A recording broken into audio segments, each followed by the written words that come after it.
how to create a zoom transition in Premiere Pro. So to add a transition from one of these clips to the other, first we need to create an adjustment layer.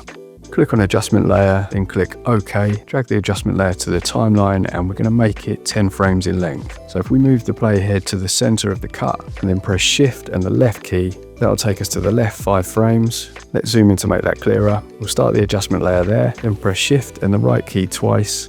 That'll take us to the right 10 frames.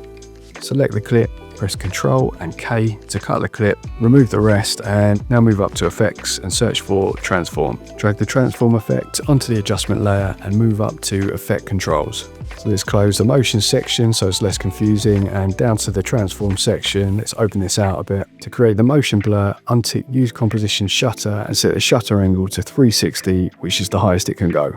Now bring the playhead to the beginning. Let's create our first keyframe by hitting the stopwatch on scale. Now press shift and right once to take us 5 frames to the right. That'll be the middle of the adjustment layer, and we'll create a keyframe there by adjusting the scale to 350.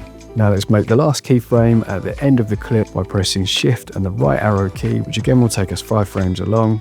Then all we need to do is press the reset button, which will take us back to 100 in the scale. Let's run through that quick and take a look. The blur's there, it doesn't look too bad, but we can tweak this to make it more smooth. Press the arrow next to scale to open up the parameters, select the first keyframe, right click and go down to ease out. Now go to the last keyframe, right click that one and choose ease in. Let's open this up by hovering over the line here and pulling down and selecting the left keyframe. Then move the handles here, bring these in a bit to make the effect sharper in the middle than it is at the ends. Now do the same for the right hand keyframe. We can't quite see the handles, so I'm just going to extend the adjustment layer to give us an extra frame so we can see what we're doing. Bring that in as well.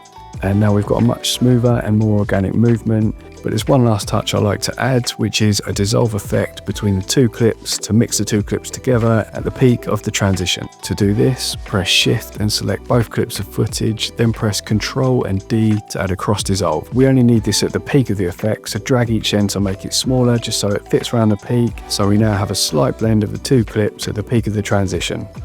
Now let's have a look at that on playback. Hope that helps. See ya.